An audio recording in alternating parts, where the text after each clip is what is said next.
بسم اللہ الرحمن الرحیم. سورہ بقرہ کی 27ویں آیت کریمہ، اس کا ترجمہ اور لغوی تشریح اس سے پہلے آپ سن چکے،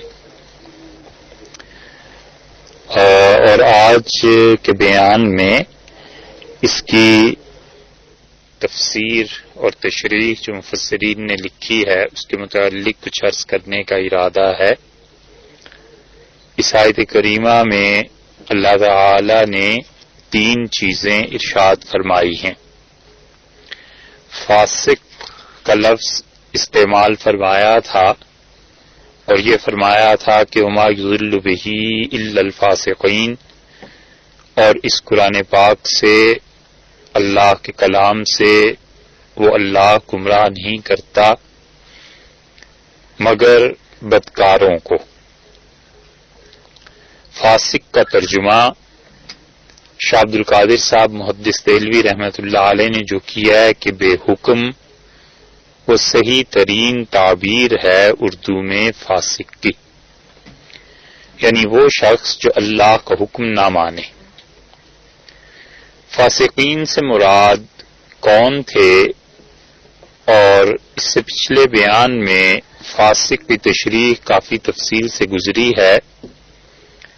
اگر ان آیات کریمہ کو آپ ربط پیدا کرنے کے لیے مزید پیچھے چلیں تو 26 نمبر آیت میں اس کے بالکل آغاز میں اگر آپ کے خیال میں ہو تو یہ عرض کیا گیا تھا کہ مفسرین نے اس سے مراد ایک گروہ تو یہودیوں کا لیا ہے، اور وہ کہتے ہیں کہ ان اللہ لا یستحیی، اللہ تعالی اس بات سے نہیں شرماتا کہ یضرب مثلا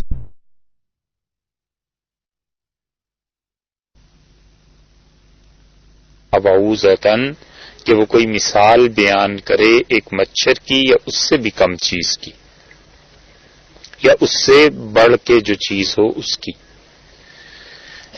تو حضرت عبداللہ ابن مسعود رضی اللہ عنہ وغیرہ کی تفسیر یہ تھی کہ اس آیت کریمہ میں جو مثال کی بات کی گئی ہے تو یہودیوں نے یہ کہا تھا کہ اللہ کے کلام میں اور یہ بارش کی مثالیں اور بجلی کی اور گرج اور چمک کی، یہ کیا بات ہے؟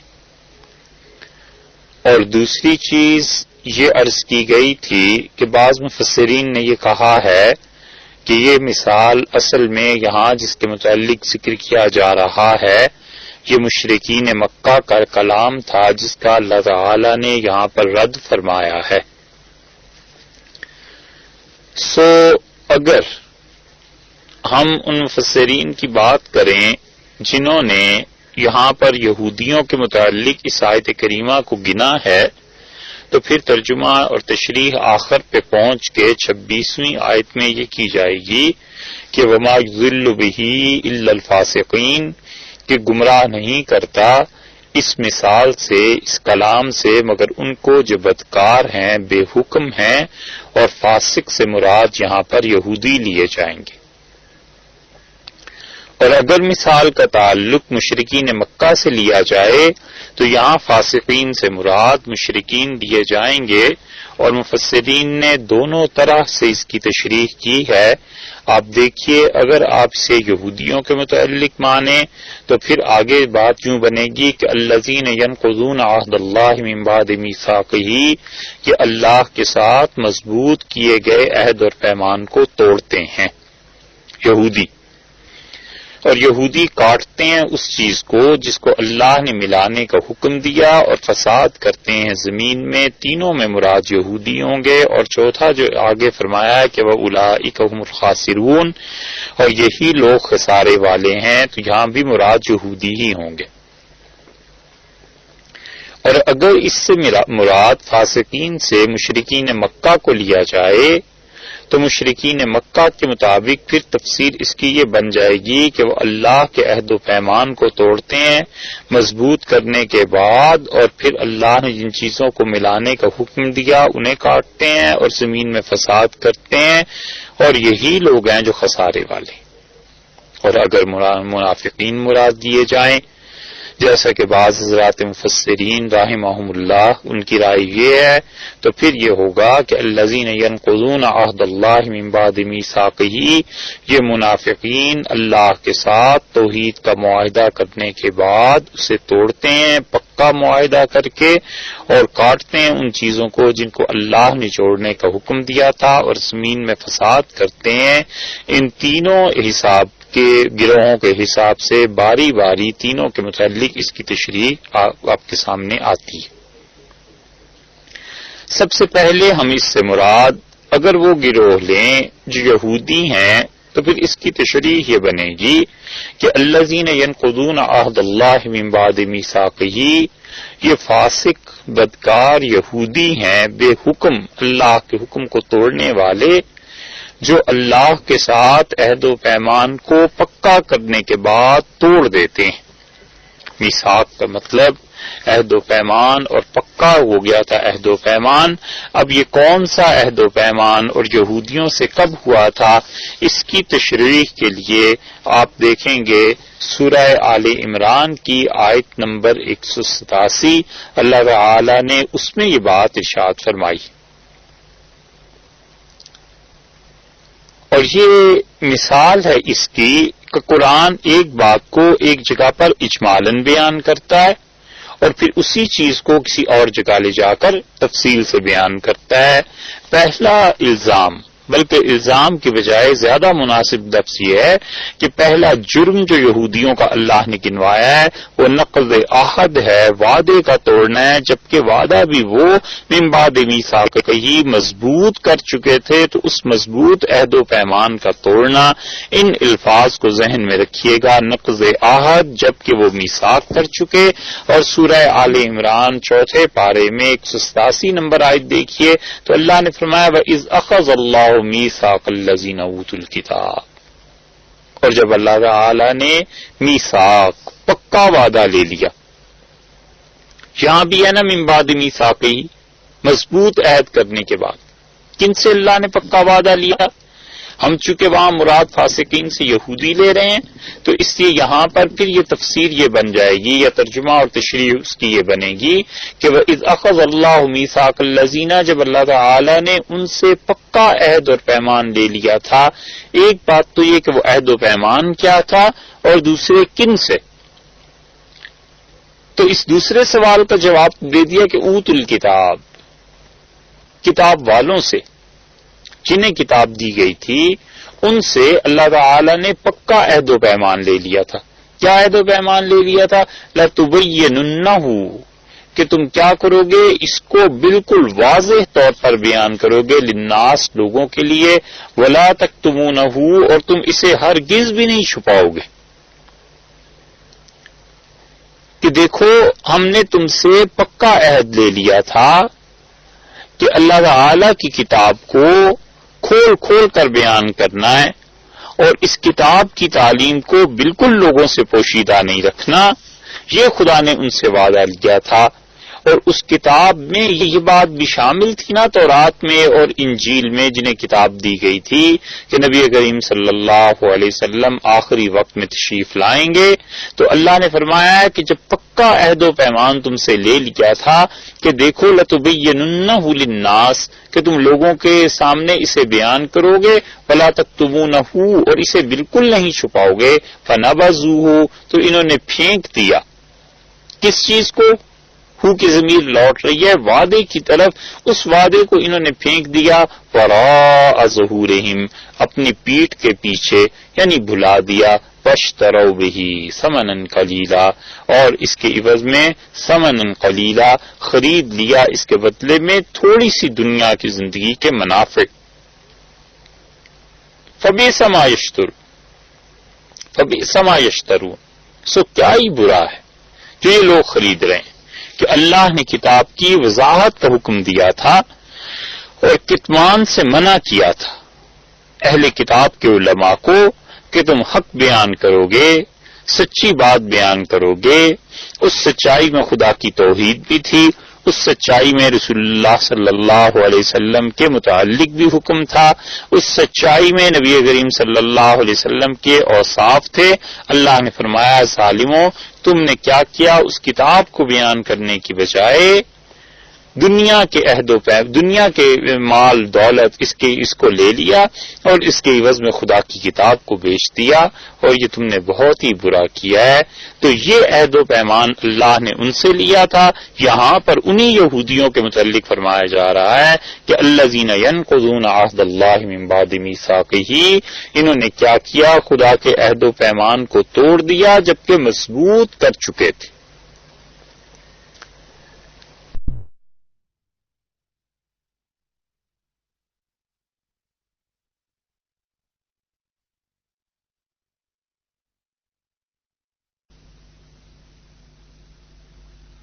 پکا ہو گیا تھا معاملہ، وعدہ ہو گیا تھا کہ خدا کی کتاب کو یہ ضرور بیان کریں گے۔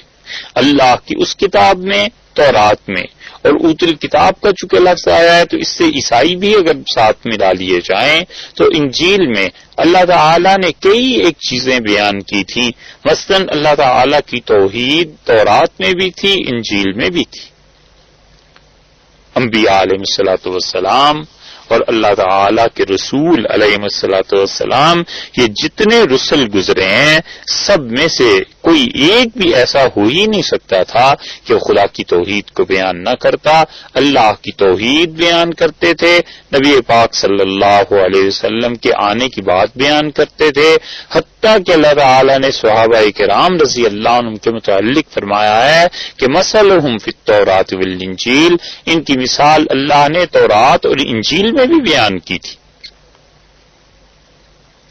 تورات اور انجیل میں بھی ان کی مثالیں تھیں صحابہ کرام رضی اللہ عنہم کی۔ تو اللہ نے تو کہا تھا کہ ان سب کو واضح طور پر بیان کرنا، اور یہودیوں نے کیا کیا، اس چیز کو بیان نہیں کیا۔ اللہ کی توحید اگر وہ بیان کرتے تو علیہ باللہ یہ شرک اور اپنے آپ کو خدا کے ساتھ خدا کا بہت چہیتا اور قریب کہنا یہ کہاں سے کرتے، یہ ڈھونگ کیسے رچاتے؟ اور اگر وہ بتا دیتے کہ نبی کریم صلی اللہ علیہ وسلم ہی آخری نبی ہیں اور یہی وہ رسول ہیں جن کا ہمیں انتظار تھا، اہل مدینہ کو کہہ دیتے تو پھر جھگڑا کاہے کا رہتا؟ اور صحابہ کرام رضی اللہ عنہم کو اگر وہ اچھا سمجھنے لگ جاتے، اچھا کہتے تو وہ اسلام میں ہی داخل ہو جاتے۔ تو اللہ نے فرمایا ہے کہ یہ ایسے بے حکمے ہیں یہ یہودی کہ معاہدے کو توڑتے ہیں جبکہ مضبوط کر چکے تھے۔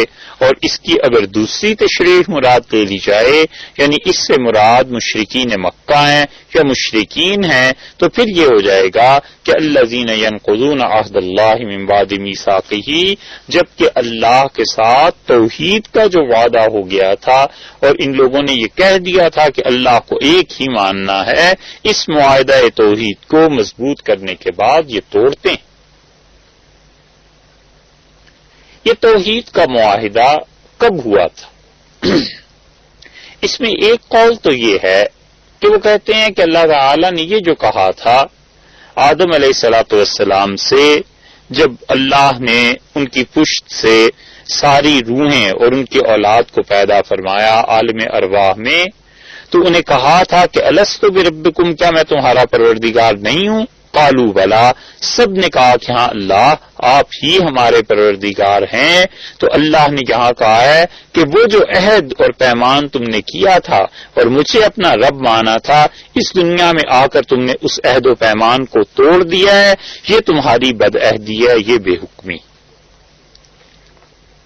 لیکن اس پہ علم کلام کے علماء نے اعتراض کیا ہے اور وہ کہتے ہیں وہ وعدہ مراد نہیں ہو سکتا، کیونکہ وہ وعدہ جو عالم ارواح میں ہوا تھا اب کسے یاد ہے؟ تو جو چیز سرے سے یاد ہی نہیں رہی ہے اس کا توڑ دینا یہ اس آیت کریمہ کے ضمن میں نہیں آتا۔ متکلمین کا یہ اعتراض عادل حنبلی رحمت اللہ علیہ نے اپنی تفسیر اللباب میں نقل کر کے پھر اس قول کو رد کیا ہے، لیکن بہرحال مفسرین کی ایک جماعت نے یہ لکھا ہے۔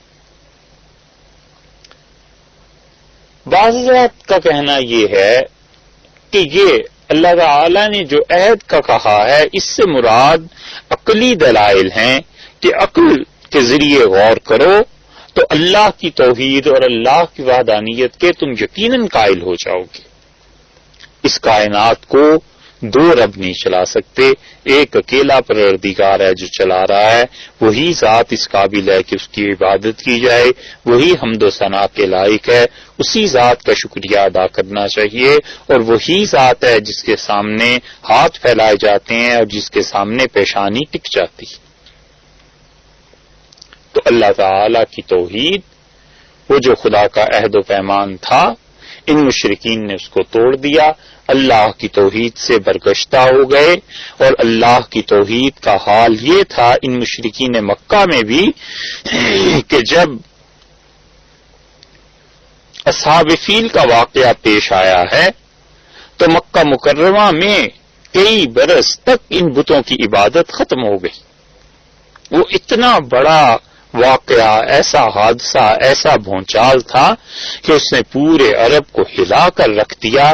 ہاتھی تھے اور بیت اللہ کی طرف وہ بھاگے چلے جا رہے تھے، گویا وہ اس گھر کو ختم کرنا چاہتے تھے، اور اللہ تعالی نے عین موقع پر ان کے سارے منصوبے کو خاک میں ملا دیا، اور عرب شعراء نے بہت بڑے بڑے اشعار، قصیدے اور اللہ کی حمد و ثنا بیان کی، اور کہا اللہ ہی وحدہ لا شریک ہے جس نے ان ہاتھیوں والوں کو شکست دے دی۔ تو اللہ کی توحید، حضرت ابراہیم علیہ الصلوۃ والسلام وہ ایسا بیج لگا کر گئے تھے کہ کسی نہ کسی صورت میں موجود رہی اہل حق میں، اور پھر آہستہ آہستہ اہل باطل نے اس میں تحریف شروع کر دی تھی۔ تو اللہ نے مشرکین سے کہا ہے کہ وہ توحید کا معاہدہ اتنا مضبوط کر دینے کے بعد تم اسے توڑتے ہو، یہ بے حکمی، یہ فسق ہے، اللہ تعالی کے ساتھ شرک کر رہے ہیں۔ تیسری تفسیر اس کی یہ کی گئی ہے کہ وہ لوگ کیا کرتے ہیں، اس عہد و پیمان کو توڑتے ہیں، جو اس میثاق کو توڑتے ہیں جو میثاق اللہ نے لیا تھا، یعنی رسول اللہ صلی اللہ علیہ وسلم کے ذریعے سے ان منافقین کے ذمے یہ تھا کہ یہ اطاعت کریں گے نبی کریم صلی اللہ علیہ وسلم کی، یہ اس میثاق کو، اس عہد و پیمان کو توڑ رہے ہیں۔ اس کی طرف کم مفسرین اگرچہ گئے ہیں، مگر بعض نے یہ رائے لکھی ہے کہ وہ کہتے ہیں کہ منافقین سے مراد یہ ایک اس نقض عہد کی، اس وعدے کو توڑنے کی مثال اور بھی دیکھیے۔ اس کو یہودیوں کے متعلق، مشرکین مکہ کے متعلق، منافقین مدینہ کے متعلق کچھ بھی کہہ لیجئے، مفسرین نے یہ تینوں تفسیریں کر دیں اس نقض عہد کی، وعدے کو توڑنے کی۔ مفسرین میں سے ابو اسحاق زجاج رحمت اللہ علیہ، انہوں نے ایک بات کہی اور ان کی بات غور سے سننے کے قابل ہے۔ وہ کہتے ہیں کہ اللہ تعالی نے انبیاء علیہ الصلوۃ والسلام سے عہد لیا، اور انبیاء علیہ الصلوۃ والسلام کے ذریعے جو لوگ بھی ان کے پیروکار تھے، ان کے امتیوں سے بھی یہ عہد لیا کہ نبی کریم صلی اللہ علیہ وسلم اگر تمہارے زمانے میں آئیں تو تم ان کے خلاف نہیں چلو گے، ان پر ایمان لاؤ گے اور ان کی مدد کرو گے۔ اللہ تعالی نے یہ عہد لیا تھا انبیاء علیہ الصلوۃ والسلام کے متعلق۔ خدا کا یہ عہد، خدا کا یہ وعدہ سورہ آل عمران میں آیا ہے۔ اللہ تعالی نے فرمایا ہے وَإِذْ أَخَذَ اللَّهُ مِيثَاقَ النَّبِيِّينَ، سورہ آل عمران میں تیسرے پارے میں آپ اگر 82 نمبر آیت دیکھیے 82، اس میں ملے گا کہ اللہ تعالی نے فرمایا ہے کہ جب اللہ نے پکا عہد و پیمان لیا کس سے؟ انبیاء علیہ الصلوۃ والسلام سے۔ یہاں خدا نے امتوں کا ذکر نہیں کیا۔ لما آتیتکم من کتاب و حکمت، کہ جو کچھ میں نے تمہیں دیا ہے کتابیں اور علم۔ غور سے سنیے گا اس بات کو، اللہ تعالی نے عہد کس سے لیا؟ انبیاء علیہ السلام سے۔ کہا کیا؟ فرمایا یہ کہ جب میں نے تمہیں کتاب اور حکمت دی ہے، ثم جاءکم رسول، پھر تمہارے پاس کوئی رسول صلی اللہ علیہ وسلم آئیں، مصدق، اور ان کی ڈیوٹی، ان کا فرض یہ ہے کہ وہ تصدیق کریں لما معکم، تمہارے پاس والی کتاب کو، تمہارے پاس جو کتاب ہے اس کی وہ تصدیق کریں، اس کو وہ سچی کتاب کہیں، تو یہ تو ان کا حصہ ہے۔ عہد کس سے لیا؟ انبیاء علیہ السلام سے، اور جس رسول صلی اللہ علیہ وسلم کے متعلق عہد لیا گیا وہ کون تھے؟ مفسرین کہتے ہیں کہ وہ رسول اللہ صلی اللہ علیہ وسلم تھے، کہ ان کے ذمے اللہ نے کہا کہ دیکھیے، یعنی مراد یہ ہے خدا تعالی کی کہ دیکھیے اگر کسی نبی کی بھی زندگی میں ہم آپ کو دنیا میں بھیج دیں تو آپ نے تصدیق کرنی ہے ان کی۔ اور وہ انبیاء علیہ الصلوۃ والسلام، ان کا عہد کیا تھا؟ اللہ نے فرمایا لَتُؤْمِنُنَّ بِهِ وَلَتَنصُرُنَّ، تو تم اس رسول پر ایمان لاؤ گے اور اس کی مدد کرو گے، تم اس رسول پر ایمان لاؤ گے اور ان کی مدد کرو گے۔ یہ اہل کتاب کے متعلق آیت اللہ نے نازل فرمائی کہ اے اہل کتاب، تورات اور انجیل اور تمہارے تمام انبیاء علیہ الصلوۃ والسلام، ان سے اللہ نے یہ عہد لے لیا تھا اس دنیا میں بھیجنے سے بھی پہلے کہ جو اگر میں ایک رسول صلی اللہ علیہ وسلم تمہاری زندگی میں بھیجوں تو تم نے کیا کرنا ہے؟ ان پر ایمان بھی لانا ہے اور ان کی تصدیق بھی، ان کی مدد بھی کرنی ہے۔ قال اقررتم، اللہ تعالی نے تمام انبیاء علیہ السلام سے کہا کہ تم اقرار کرتے ہو اگر ہم ایک ایسی مبارک ہستی کو بھیجیں، وَأَخَذْتُمْ عَلَى ذَلِكُمْ إِسْرِي، اور اس شرط پر میرا وعدہ قبول کرتے ہو، میرا عہد، میرے ساتھ جو وعدہ ہوا ہے، قالوا اقررنا، تمام انبیاء علیہ السلام نے کہا اللہ ہم حاضر ہیں، ہم اقرار کرتے ہیں۔ قال فشهدوا، اللہ نے کہا گواہ ہے نا، وَأَنَا مَعَكُمْ مِنَ الشَّاهِدِينَ، اور دیکھو میں بھی تمہارے ساتھ گواہ ہوں۔ بات صرف انبیاء علیہ السلام کی ہو رہی ہے نا، اور ہو رہی ہے ایک ہستی کے متعلق، یعنی رسول اللہ صلی اللہ علیہ وسلم کے متعلق۔ فمن تولى بعد ذلك، اللہ نے کہا پھر جو کوئی پھر جائے اگر اس کے بعد، یعنی یہ عہد و پیمان کے بعد کوئی پھر جائے، فاولئک هم الفاسقون، تو وہ لوگ نافرمان ہیں۔ انبیاء علیہ الصلوۃ والسلام سے یہ عہد شکنی کیا ممکن ہے؟ ظاہر ہے کہ آپ کہیں گے ممکن نہیں ہے۔ تو اللہ تعالی نے گویا کہ یہ فرض کیا کہ فرض کرو تمہاری زندگی میں آ جائیں تو تم ان کی تصدیق کرو گے، ان پہ ایمان لاؤ گے، اور اس کے ساتھ ساتھ کیا کرو گے؟ ان کی مدد کرو گے۔ اور تم وعدہ کرتے ہو پختہ وعدہ؟ انہوں نے کہا جی۔ تو اللہ تعالیٰ نے فرمایا کہ دیکھو اس وعدے کو توڑنا نہیں، اور اگر تم توڑو گے تو کیا ہو جائے گا؟ یہ فسق ہو جائے گا۔ انبیاء علیہ الصلوۃ والسلام سے رسول اللہ صلی اللہ علیہ وسلم کے بارے میں خدا نے جو وعدہ لیا، یہ تو بات طے شدہ ہے کہ انبیاء علیہ السلام معصوم تھے، نہ ان کی زندگیوں میں رسول اللہ صلی اللہ علیہ وسلم آئے، نہ انہوں نے وعدے توڑے علیہ باللہ، اور نہ فاسق و فاجر ہوئے۔ اگر فسق و فجور انبیاء علیہ السلام سے بھی سرزد ہونے لگے تو پھر دین کا اللہ ہی حافظ۔ اب ان انبیاء علیہ السلام نے اپنی زندگیوں میں اپنی امتوں کو بھی یہ وصیت کر دی، یہ نصیحت کر دی کہ رسول اللہ صلی اللہ علیہ وسلم پہ ایمان لانا، تورات اور انجیل وغیرہ کی شرح میں یہ بات آ گئی۔ ابو اسحاق زجاج جو ہیں وہ کہتے ہیں کہ اللہ تعالی نے انبیاء علیہ السلام سے عہد لیا اور جو ان کے پیروکار امتی تھے ان سے عہد لیا کہ دیکھو رسول اللہ صلی اللہ علیہ وسلم ان کے متعلق کفر نہ کرنا۔ یہ ہے جناب ابو اسحاق کی تفسیر زجاج رحمۃ اللہ علیہ کی۔ امام رازی نے بھی نقل کر دی، قرطبی نے بھی نقل کر دی، مفسرین میں سے بعض نے اسے قبول کیا، بعض نے رد کیا۔ اس سے بحث نہیں ہے، بحث اتنی سی بات سے ہے کہ اگر یہاں پر عہد سے مراد وہ عہد لے لیا جائے جو اللہ تعالی نے انبیاء علیہ السلام سے لیا تھا، اور پھر ان کے واسطے سے ان کی امتوں سے بھی فرض کر لیجئے لے لیا تھا، سارا کچھ ہو گیا تھا، تو مراد اس عہد سے رسول اللہ صلی اللہ علیہ وسلم ہی کا تشریف آوری ہے، انہی کا لانا ہے، انہی پہ ایمان لانا ہے، لَتُؤْمِنُنَّ بِهِ وَلَتَنْصُرُنَّ، ان پر ایمان لانا، ان کی مدد کرنا، اور رسول اللہ صلی اللہ علیہ وسلم کے ذمے یہ تھا کہ اگر آپ ان کی زندگی میں جائیں گے تو آپ ان کے پاس جو چیزیں ہیں ان کی تصدیق کریں گے۔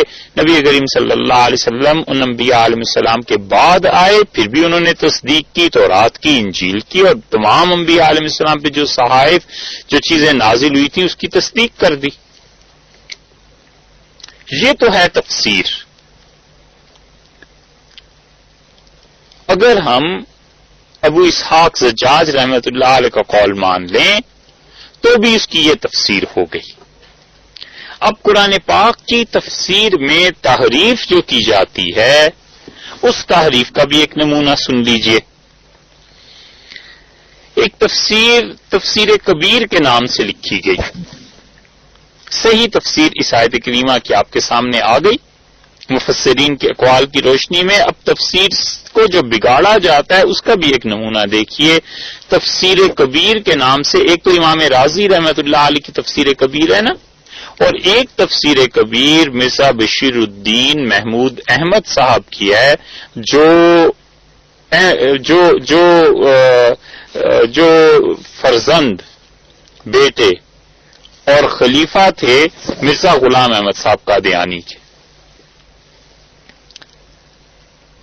تو مرزا غلام احمد قادیانی صاحب کے بیٹے نے جو تفسیر کبیر کے نام سے تفسیر لکھی ہے، چھپ گئی ہے، ہر جگہ پہ عام طور پہ لائبریریز میں، بڑی لائبریریز میں ہر جگہ آپ کو مل جائے گی۔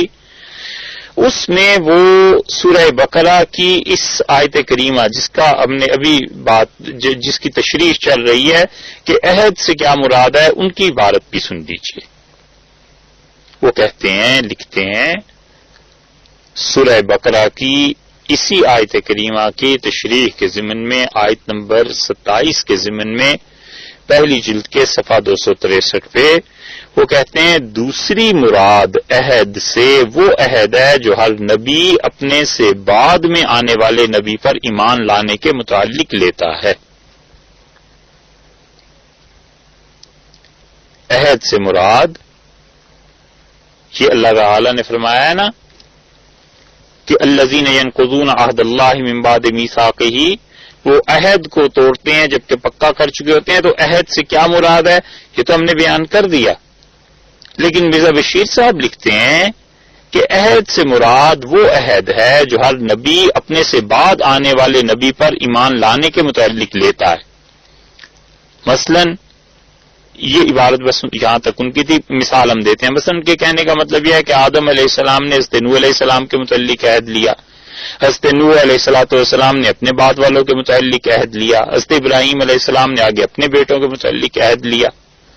تو یہ عہد و پیمان یوں چلتے ہیں کہ ہر نبی اپنے سے بعد آنے والے نبی پر ایمان کے لانے کے متعلق لیتا ہے۔ پھر آگے لکھتے ہیں، فرماتا ہے یعنی اللہ تعالی وَإِذْ أَخَذَ اللَّهُ مِيثَاقَ النَّبِيِّينَ، اور اس کا ترجمہ پھر وہی آیت کریمہ آل عمران کی جو پہلے ہم پڑھ چکے ہیں، اسی آیت کریمہ کو لکھ کے کہتے ہیں یعنی ہم نے ہر نبی سے اس کے وقت میں عہد لیا ہے کہ جو کلام اور جو معمور سے مراد رسول نبی بعد میں میری طرف سے آئے اسے بھی ماننا ہوگا۔ بس فاسق وہ ہوتے ہیں جو اس عہد کو بھول جاتے ہیں اور وقت کے معمور کا انکار کر دیتے ہیں۔ یہ ہے تحریف جو انہوں نے کی ہے۔ اس سورہ آل عمران کی آیت سے تو یہ معلوم ہوا تھا کہ تمام انبیاء علیہ السلام سے نبی کریم صلی اللہ علیہ وسلم کے متعلق عہد لیا گیا ہے، یہی پتہ چلا تھا۔ اور یہ کہتے ہیں نہیں، اس آیت میں یہ کہا گیا ہے کہ ہر نبی سے اس کے عہد میں وقت میں عہد لے لیا گیا کہ تمہارے بعد جو نبی آئے گا نا اس کو ماننا، اس کی طرف وصیت کر دینا۔ یہ کیوں انہوں نے تحریف کی؟ پھر ان کی عبارت سنیے، وہ اس سورہ آل عمران کی آیت کا حوالہ دے کے کہتے ہیں یعنی ہم نے ہر نبی سے اس کے وقت میں عہد لیا ہے کہ جو کلام اور جو مامور یعنی رسول یا نبی بعد میں میری طرف سے آئے اسے بھی ماننا ہوگا. بس فاسق وہ ہوتے ہیں جو اس عہد کو بھول جاتے ہیں اور وقت کے مامور کا انکار کر دیتے ہیں.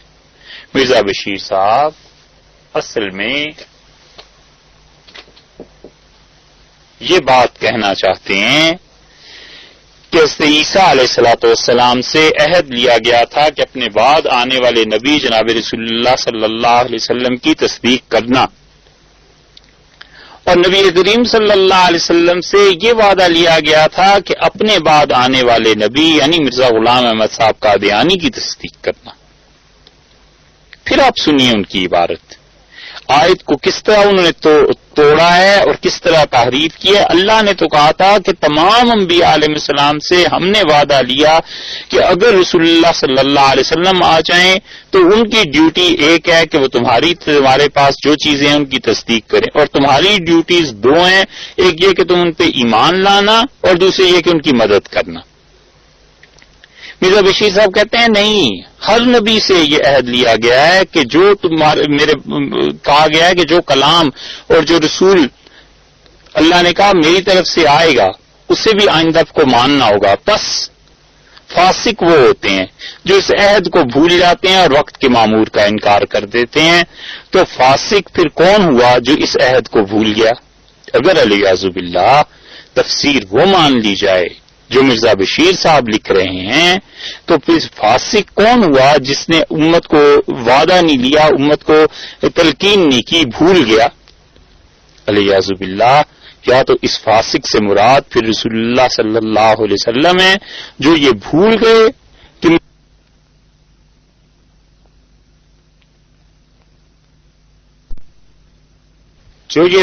گئے کہ وہ اپنی امت کو تلقین کر جاتے اور اپنی امت کو کہہ جاتے کہ میرے بعد اس طرح ایک نبوت آئے گی، ایک نبی آئے گا، اس کا نام مرزا غلام احمد ہوگا اور تم نے اس پہ ایمان لانا ہے. اور یا پھر فاسق سے مراد یہ امت ہے پوری کی پوری سوائے مرزائیوں کے کہ جو امت بھول گئی. ان کی عبارت آپ دوبارہ سنیے، قرآن پاک کی اس آیت کریمہ کو سورہ آل عمران میں کھول لیجئے، وہ بھی پڑھیے اور اس عبارت کو بھی اس کے ساتھ ملا لیجئے کہ مرزا بشیر صاحب تحریر کرتے ہیں کہ ہم نے ہر نبی سے اس کے وقت میں عہد لیا ہے کہ جو کلام اور جو مامور سے مراد جسے امر دیا گیا، جسے حکم دیا گیا یعنی نبی بعد میں میری طرف سے آئے اسے بھی ماننا ہوگا. بس فاسق وہ ہوتے ہیں جو اس عہد کو بھول جاتے ہیں اور وقت کے مامور کا انکار کر دیتے ہیں. تو وقت کے مامور کا انکار سب نے کیا. مرزا غلام احمد صاحب قادیانی مراد ہیں تو ان کا انکار تو پھر ساری امت نے کیا ہے، کیونکہ رسول اللہ صلی اللہ علیہ وسلم نے کوئی ایسی چیز امت کے ذمے نہیں لگائی تھی. تو اس لیے انہوں نے جو اس کی تشریح کی ہے یہ قرآن پاک کی غلط تشریح کی ایک مثال ہے. اس حوالے کے لیے پھر 22 نمبر اس کی تشریح تفسیر کبیر جس کے مصنف مرزا بشیر الدین محمود صاحب ہیں 263 صفحے پر یہ آپ عبارت دیکھ لیجئے گا، انہوں نے یہ لکھا ہے. فاسق وہ ہوتے ہیں جو اس عہد کو بھول جاتے ہیں. تو ساری امت نے اس عہد کو بھلایا ہوا ہے. علیہ باللہ سرے سے عہد ہوا ہی نہیں تھا. بھولنا اور یاد رکھنا کیا مانے؟ اس عبارت کی روح سے یا تو ساری امت پھر فاسق ہے اور یا پھر علیہ باللہ وہ ہستی ہے جس ہستی کے لیے اللہ تعالی نے جا بجا قرآن پاک میں تعریف کے کلمات ارشاد فرمائے ہیں صلی اللہ علیہ وسلم. اور یہ کوئی نئی بات نہیں ہے. قرآن پاک کی آیات کو اور احادیث کو غلط بیان کرنا، جھوٹ بولنا قرآن کی تشریح میں، حدیث میں، یہ مرزا بشیر صاحب نے کوئی ایسی بات نہیں کی ہے جو ان کے ہاں نہ پہلے سے چلی آتی ہو. ان کے والد مرزا غلام احمد قادیانی بھی یہی کرتے تھے. وہ بھی قرآن اور حدیث پہ 20 جھوٹ بولے ہیں. انہوں نے کتاب و سنت کا حوالہ دے دیا چاہے سارے قرآن میں دور دور تک وہ بات نہ پتا ہو. پیر مہر علی شاہ صاحب رحمت اللہ علیہ گولڑا کے تھے نا، اللہ نے بڑے کمال کی ہستی گولڑا میں یہ پیدا کی تھی. ان کا اور مرزا غلام احمد قادیانی کا ایک مناظرہ طے ہوا.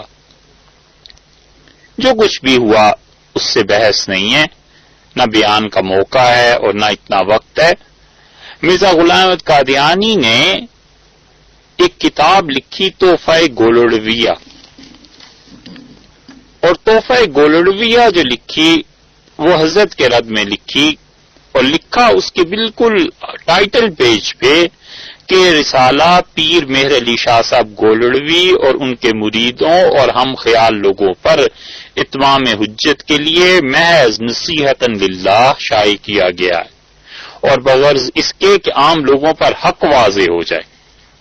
1902 میں آج سے ٹھیک 100 برس پہلے 1 ستمبر 1902 کو جو چھپا تھا یہ ہمارے سامنے ہے، اور گویا 100 برس 1 صدی ہو گئی.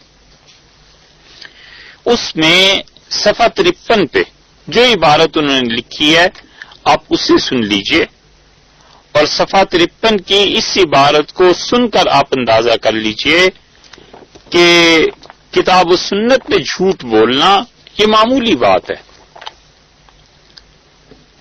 مرزا غلام صاحب قادیانی لکھتے ہیں کہ ضرور تھا، یعنی یہ بات ضروری تھی کہ قرآن شریف اور احادیث کی وہ پیشن گوئیاں پوری ہوتی. پہلے عبارت سن لیجئے پھر ہم اس کی ذرا سی تشریح عرض کرتے ہیں. لکھتے ہیں لیکن ضرور تھا کہ قرآن شریف اور احادیث کی وہ پیشن گوئیاں پوری ہوتی جن میں لکھا تھا کہ مسیح موعود جب ظاہر ہوگا تو اسلامی علماء کے ہاتھ سے دکھ اٹھائے گا، وہ اس کو کافر قرار دیں گے اور اس کے قتل کے لیے فتوے دیے جائیں گے اور اس کی سخت توہین کی جائے گی اور اس کو دائرہ اسلام سے خارج اور دین کا تباہ کرنے والا خیال کیا جائے گا. سو ان دنوں میں وہ پیشن گوئی انہی مولویوں نے اپنے ہاتھوں سے پوری کی. زمیمہ ہے تحفہ گولڑویہ کا، صفحہ نمبر 53 میں آپ دیکھ لیجئے، اور اگر اس کی نقل کی ضرورت ہو تو اس کی فوٹو کاپی بھی بذریعہ ڈاک بھجوائی جا سکتی ہے. آپ دیکھیے اب اس عبارت کی تشریح. انہوں نے کہا کہ قرآن میں اور حدیث میں یہ پیشن گوئیاں آئی ہیں کہ مسیح موعود حضرت مسیح علیہ الصلوۃ والسلام جب ظاہر ہوں گے تو نمبر 1 اسلامی علماء کے ہاتھ سے دکھ اٹھائے گا. یہ قرآن میں بھی آیا ہے اور حدیث میں بھی آیا ہے. نمبر 2 وہ اس کو کافر قرار دیں گے اس زمانے کے علماء مولوی. نمبر 3 اس کے قتل کے لیے فتوے دیے جائیں گے. نمبر 4 اس کی سخت توہین کی جائے گی. اور نمبر 5 اس کو دائرہ اسلام سے خارج اور دین کا تباہ کرنے والا خیال کیا جائے گا. یہ 5 دعوے لکھنے سے پہلے انہوں نے کہا ہے کہ قرآن اور حدیث میں یہ پیشن گوئیاں آئی ہیں. ہم پورے شرح صدر اور اطمینان سے یہ کہتے ہیں کہ پورا قرآن جو اللہ نے نبی صلی اللہ علیہ وسلم پر نازل کیا ہے نا، اس میں یہ 5 میں سے ایک بات بھی نہیں آئی. قرآن میں کہاں آیا ہے یہ کہ حضرت عیسیٰ علیہ السلام آخری وقت میں ظاہر ہوں گے تو علماء کے ہاتھوں دکھ اٹھائیں گے 1، علماء انہیں کافر کہیں گے 2، ان کے قتل کے فتوے دیے جائیں گے 3، ان کی سخت توہین کی جائے گی 4، اور ان کو دائرہ اسلام سے خارج اور دین کا تباہ کرنے والا خیال کیا جائے گا. یہ 5 باتیں قرآن میں کہاں آئی ہیں؟ پھر وہ کہتے ہیں کہ احادیث کی پیشن گوئیاں، احادیث میں یہ کہاں آیا؟ پورے ذخیرہ حدیث میں کہیں سے ان 5 میں سے ایک بات بھی ثابت ہو جائے تو جو کسی کافر کی سزا ہو سو ہماری سزا ان کے نزدیک. مگر یہ 5 باتیں حدیث کے پورے ذخیرے میں کہیں نہیں آئیں کہ حضرت مسیح علیہ السلام جب آخری زمانے میں آئیں گے تو علماء انہیں دکھ دیں گے، انہیں کافر قرار دیں گے، ان کے قتل کے فتوے دیں گے، ان کی توہین کریں گے اور ان کو دائرہ اسلام سے خارج قرار دیں گے. اگر یہ کتاب میں قرآن میں اور حدیث میں نہیں آیا اور یقیناً نہیں آیا تو پھر سوچنا چاہیے کہ ایسے شخص کے لیے نبوت تو بہت دور کی بات ہے، شرافت کا بھی خیال کیا جا سکتا ہے. اس لیے مرزا بشیر الدین محمود جو لکھتے ہیں تو وہ کوئی اتنی بڑی بات نہیں ہے، یہ جھوٹ اوپر سے ہی چلتا آ رہا تھا۔ مرزا غلام احمد صاحب نے بھی ایسے ہی جھوٹ لکھا، آگے مرزا بشیر صاحب نے اس آیت کریمہ کے ضمن میں بھی یہی جھوٹ لکھ دیا جو اصل اس آیت کریمہ کی تشریح تھی کہ ینقضون عہد اللہ من بعد میثاقہ، کہ اللہ کے اس وعدے کو توڑیں گے جو پکا وعدہ ہو گیا تھا اس کے بعد۔ تو یہ نقض عہد سے کیا مراد ہے؟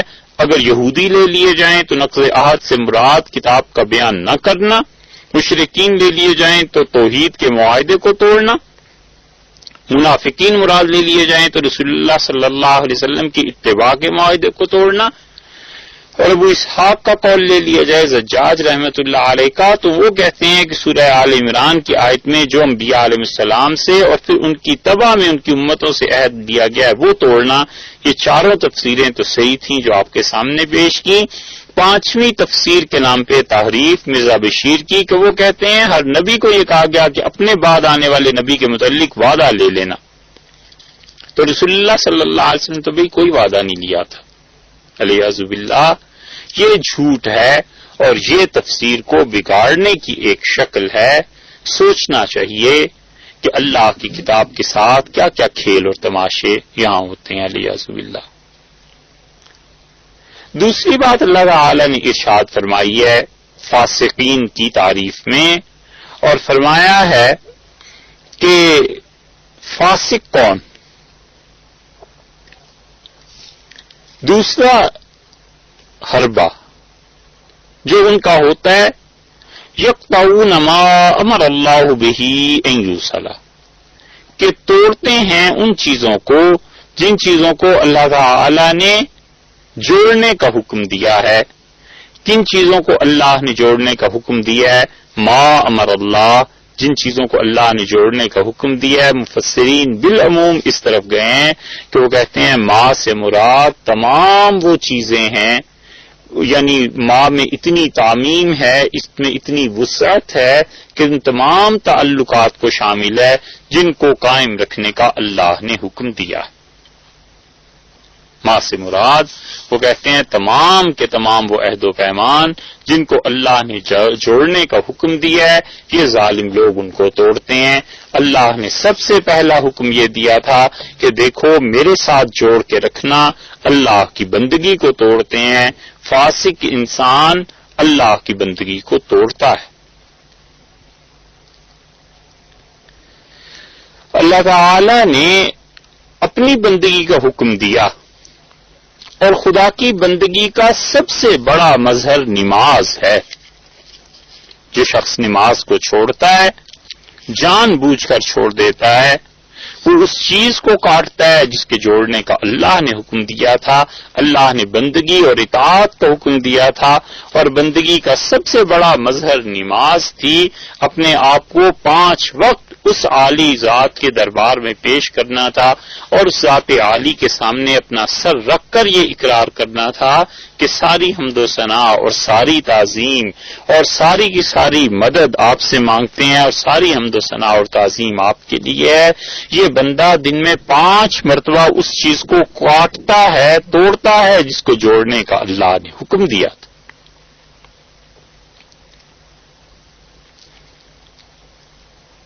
اسی طرح اللہ تعالی نے اپنی توحید کے جوڑنے کا حکم دیا تھا۔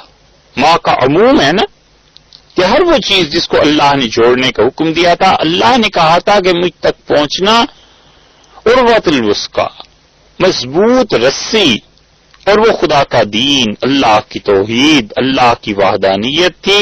یہ اللہ کی اس وحدانیت کو کاٹتا ہے اور شرک کا ارتکاب کرتا ہے۔ اس ماں سے مراد مفسرین کہتے ہیں کہ تمام انبیاء علیہ الصلوۃ والسلام کی تصدیق تھی، اور یہودیوں نے اس تصدیق کو کاٹ دیا رسول اللہ صلی اللہ علیہ وسلم پر پہنچ کے، اور ان سے پہلے جتنے انبیاء علیہ الصلوۃ والسلام آئے، یہودیوں کے مختلف طبقات تھے۔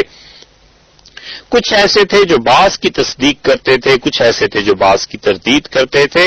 تو اللہ نے ان یہودیوں کو حکم دیا تھا کہ تمام انبیاء علیہ السلام پہ اور خصوصاً رسول اللہ صلی اللہ علیہ وسلم پہ ایمان لانا.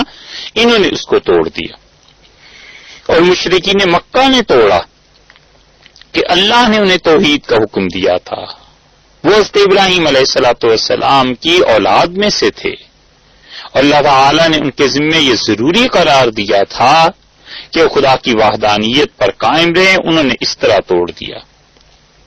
اور اگر منافقین مراد ہیں تو پھر رسول اللہ صلی اللہ علیہ وسلم کی اتباع میں تمام وہ چیزیں جن کو جوڑنا چاہیے تھا انہوں نے توڑا.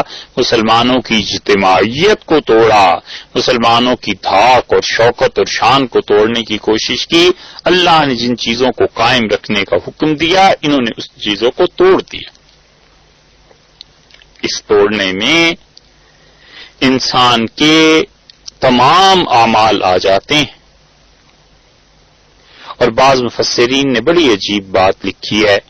وہ کہتے ہیں کہ اللہ نے قول کو عمل کے ساتھ جوڑ دینے کا حکم دیا تھا، انہوں نے اپنے قول کو عمل سے توڑ دیا. اس بات کو ذرا سا وسیع دائرے میں اگر مراد یہ لے لیا جائے کہ منافقین کو اللہ نے یہ حکم دیا تھا کہ قول اور عمل دونوں کو جوڑنا، تو منافق انسان قول اور عمل کو توڑ دیتا ہے. زبان سے دعویٰ کچھ کرتا ہے اور حقیقت اس کی کچھ ہوتی. زبان سے دعویٰ یہ ہوتا ہے کہ اللہ کا دین اور خدا کے لیے یہ کام کریں گے، یہ کریں گے، اور عمل کے اعتبار سے وہ انسان صفر ہوتا ہے، کچھ نہیں کرتا. اللہ نے قول اور فعل دونوں کے تضاد سے بچنے کا حکم دیا تھا، اور انہوں نے قول کو اپنے لیے بڑا وسیع رکھا، جو منہ میں آیا کہہ دیا. اور جب عمل کی باری آئی تو انہوں نے اپنے قول کو توڑ دیا، اپنے وعدے سے پھر گئے. قول اور اقرار تو یہ تھا کہ خدایا تیری اطاعت کریں گے، اور پھر بجائے اللہ کی اطاعت کے اللہ کی نافرمانی کرنے لگے. اسی لیے نبی کریم صلی اللہ علیہ وسلم نے اس زبان سے جتنے جملے نکلتے ہیں ان کے متعلق سختی سے یہ تلقین فرمائی ہوئی ہے کہ دیکھو سوچ سمجھ کے بات کیا کرو. احادیث کے خلاصے سے یہ معلوم ہوتا ہے، جو لب لباب اور نچوڑ ہے اس کا، کہ انسان کی زبان ایسے ہی نہیں ہے کہ جو جی میں آئے کہہ دے، بلکہ اسے سوچ سمجھ کے بولنا ہے. ایسے نہ ہو کہ کسی غلط بات پہ گرفت ہو جائے اور خدا کے یہاں پکڑ ہو جائے. اسی وجہ سے نبی کریم صلی اللہ علیہ وسلم نے فرمایا کہ آدمی ایک جملہ کہتا ہے اور اسے پتہ نہیں ہوتا کہ اس کا وہ جملہ اللہ کو کتنا ناراض کر دینے والا ہے.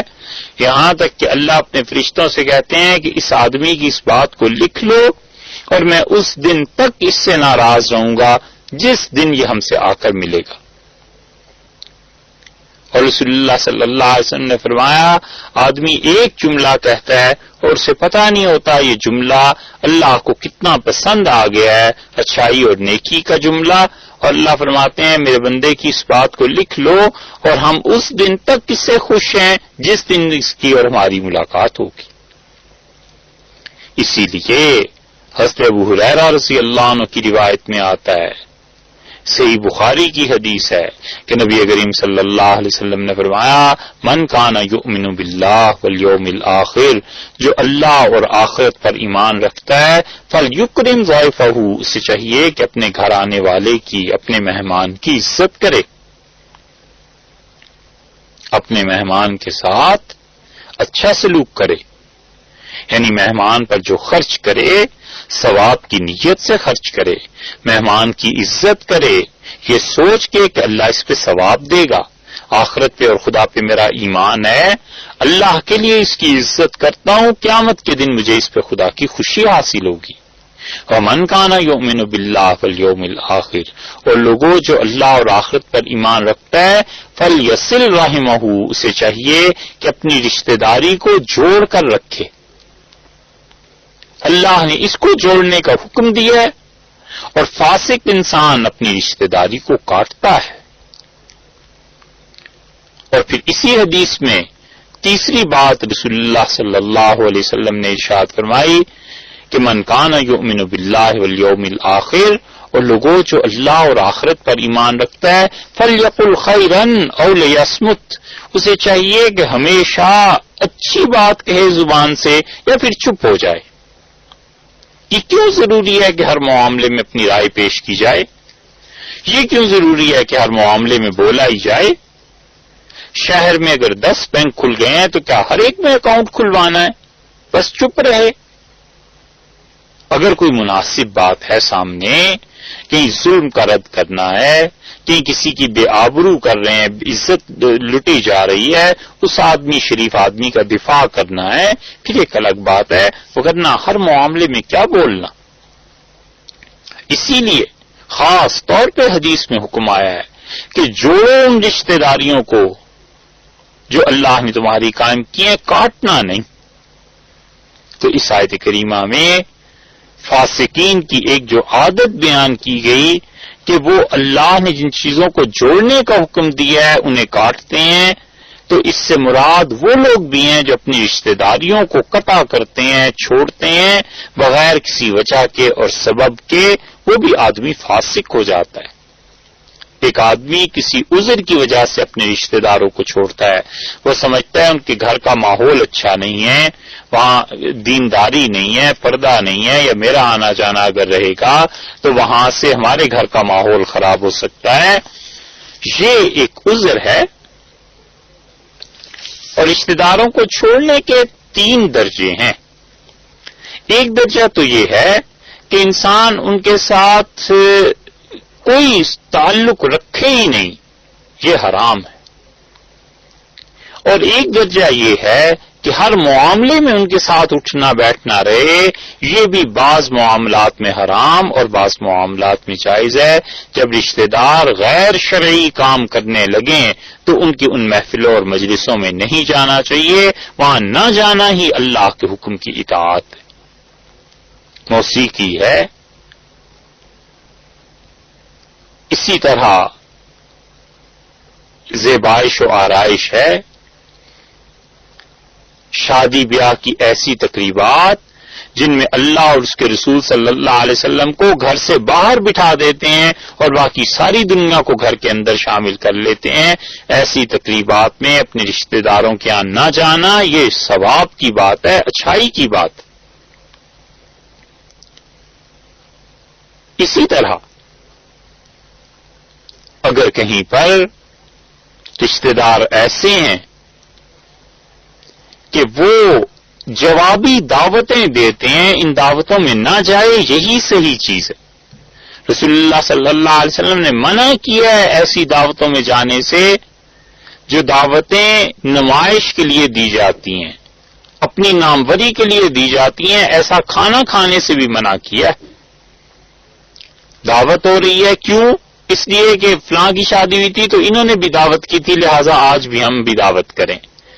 ہمارے بیٹے کی شادی ہوئی تھی تو انہوں نے دعوت دی تھی، آج 20 برس بعد ان کے بیٹے کی شادی ہوئی ہے، یہ بھی دعوت کریں.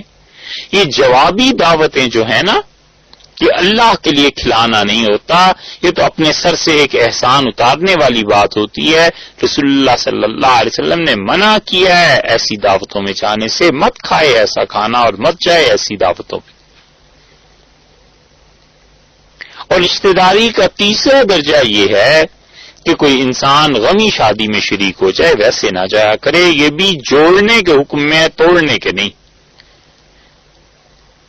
تو اس لیے ایک آدمی ایسا ہے جو گناہ اور برائی میں شرکت نہیں کرتا رشتہ داروں کی، باقی معاملات میں جاتا ہے، بالکل یہ رشتہ داری کو جوڑ کے رکھے ہوئے ہے. اسی طرح جو غمی خوشی میں شریک ہو جاتا ہے اور باقی عام اوقات میں نہیں جاتا، یہ بھی جوڑنے ہی والا ہے. اور ایک درجہ یہ ہے کہ ان کی غمی خوشی اس طرح کی ہو جائے کہ سب اللہ کی نافرمانی ہے پھر بھی شریک ہوتا رہے تو یہ شرکت حرام ہے، گناہ ہے. تو جن رشتہ داریوں کو جوڑنے کا حکم اللہ نے دیا ہے ان کو جوڑنا چاہیے. ایسے نہ ہو اس آیت کی وعید میں آ جائے. اللہ نے فرمایا ہے کہ ما امر اللہ بہ ان یوصل، اللہ نے رشتہ داریوں کو جوڑنے کا حکم دیا تو یہ انہیں کاٹتا ہے.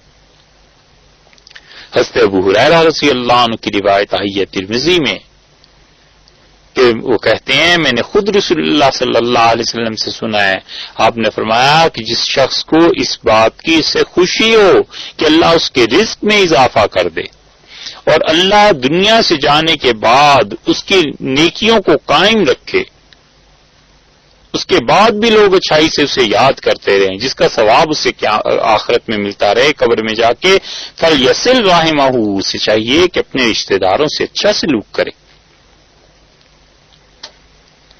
حضرت علی رضی اللہ عنہ کی روایت آئی، امام حاکم رحمۃ اللہ علیہ نے نقل کی ہے کہ وہ کہتے ہیں رسول اللہ صلی اللہ علیہ وسلم نے فرمایا تم میں سے جو شخص اس بات پہ خوش ہو کہ اللہ اس کی عمر لمبی کر دے اور اس کے رزق میں اللہ وسعت کر دے دو اور اسے ذلت کی موت سے بچائے. ذلت کی موت بہت طرح سے ہوتی ہے اور سب سے زیادہ ذلت کی موت یہ کہ کوئی ایمان لیے بغیر دنیا سے مر جائے، کفر پہ مر جائے، والعیاذ باللہ. کون ایسا آدمی ہے جو اس کا تحمل کر سکتا ہے کہ اس کا ایمان سلامت نہ رہے موت کے وقت؟ بہت ہی شقی ہو اور بدبخت ہو.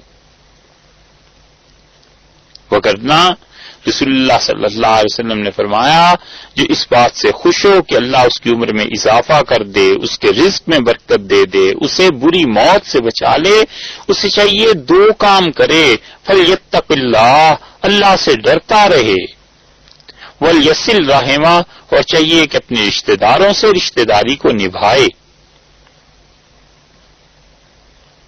اسی کی تشریح میں حضرت عبداللہ ابن عباس رضی اللہ عنہ فرماتے تھے کہ نبی کریم صلی اللہ علیہ وسلم نے فرمایا تورات میں اللہ نے یہ لکھا ہوا تھا، لکھوا دیا تھا کہ جو یہ چاہے کہ اس کی عمر بڑی ہو جائے اور چاہے کہ اس کے رزق میں اضافہ ہو، اسے چاہیے کہ اپنے رشتہ داروں سے اچھا سلوک کرے.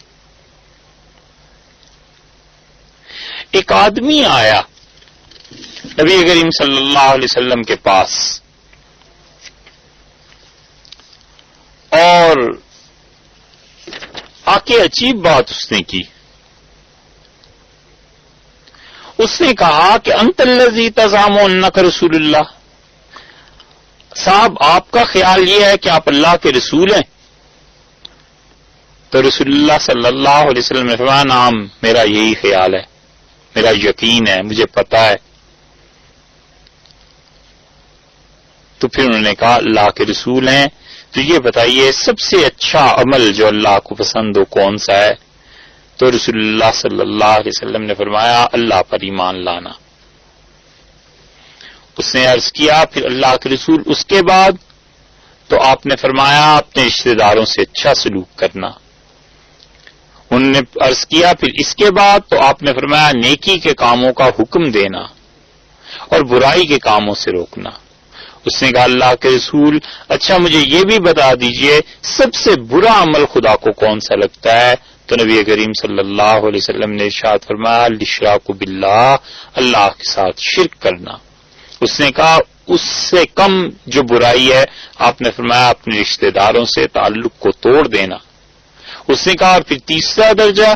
آپ نے فرمایا تیسرا درجہ یہ کہ تو لوگوں کو برائی کا کوئی حکم دے اور نیکی سے روکے. مسند ابی اعلی میں بڑی اچھی سند کے ساتھ یہ حدیث آئی ہے. اور ایک اور روایت اس میں تو اور بھی واضح لفظ آ گئے ہیں.